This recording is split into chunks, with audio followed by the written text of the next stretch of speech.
All right, Laura, now we are going to talk about penetration testing. A penetration test normally uses the same methods a hacker uses to gain unauthorized access to a network or system with a view to compromise them. The purpose of a penetration test is to test the security implementations and policy of an organization.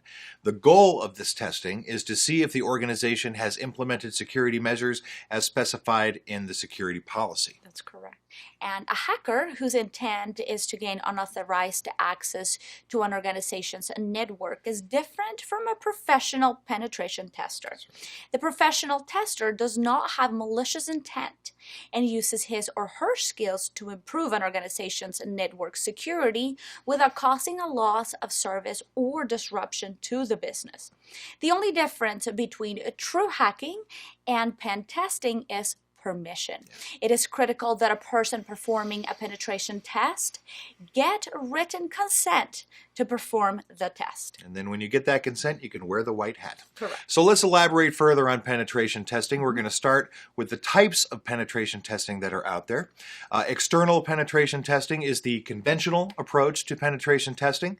This testing is focused on the server's infrastructure and underlying software pertaining to the actual target. It can be performed with no prior knowledge of the site or with full disclosure of the topology and the environment.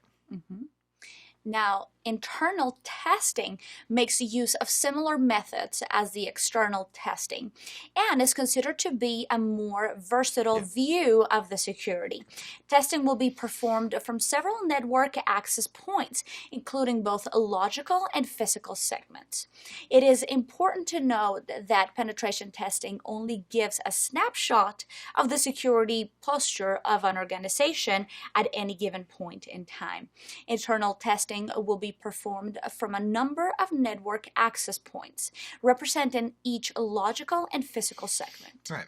So, what do you get from this? Well, like you said, Laura, you get a snapshot. It is relevant at that point only. Now, any changes to your software, hardware, network composition, and configuration can necessitate a retest. Hope you got that point. Now, let's talk about black box testing. In black box testing, a pen tester carries out the test without having any prior knowledge of the target. In order to simulate real-world attacks and minimize false positives, pen testers can choose to undertake black hat testing or a zero-knowledge attack with no information or assistance from the client, and then map the network while enumerating services, shared file systems, and operating systems discreetly. Additionally, the pen tester can undertake war dialing to detect listening modems and war driving to discover vulnerable access points if it is legal and within the scope of the project. In gray box penetration testing, the test is conducted with limited knowledge about infrastructure, defense mechanisms, and communication channels of the target on which the test is to be conducted. It is a simulation of those attacks that is performed by the insider or outsider with limited access or privileges.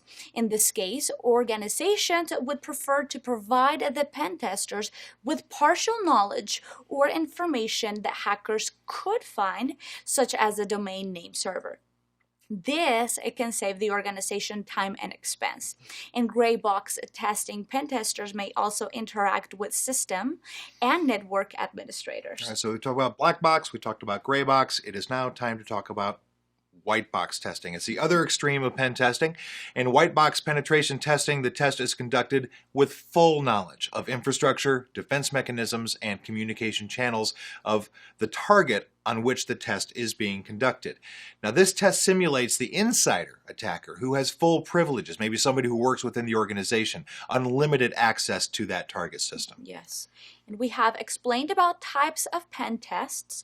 We also explained about which type of tester corresponds to each type of pen test. Now, let me compare and contrast pen testing with hackers. A black hat test is done with little or no information about the system to be tested. A black hat hacker has a malicious intent and is not publicly known. Otherwise known as the bad guys. Mhm. Gray box testing is carried out by ethical hackers, and they are given some information about the system and network. A gray hat hacker is a skilled hacker who hacks a system, software, or network, but will not cause damage. He or she acts mostly for offensive purposes, sometimes in goodwill, and sometimes for defensive purposes. White hat testing is carried out with all the information about the target. Full disclosure, a white hat hacker always tests for a good purpose. That's correct. Now let's compare and contrast hackers and penetration testers. A hacker will not have any code of ethics, whereas a penetration tester follows a strict code of ethics. A penetration tester has authorization before testing, whereas a hacker will attack stealthily and will not be known unless detected. That's right. And a hacker will follow any technique or means to achieve his or her goals, right? A penetration tester confines himself or herself to a defined boundary. A hacker attempts to bypass the log so that the attacks can go unnoticed, and a penetration tester logs all activity. In fact, a penetration tester submits all logs and reports to the organization. There's analysis involved.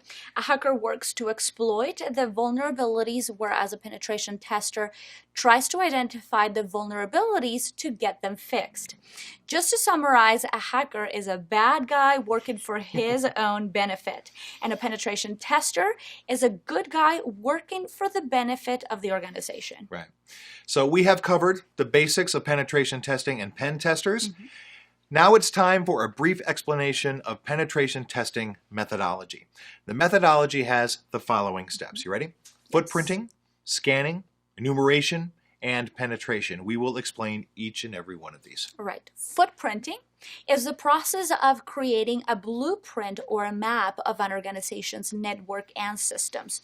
Footprinting begins by determining the target system, application, or physical location of the target.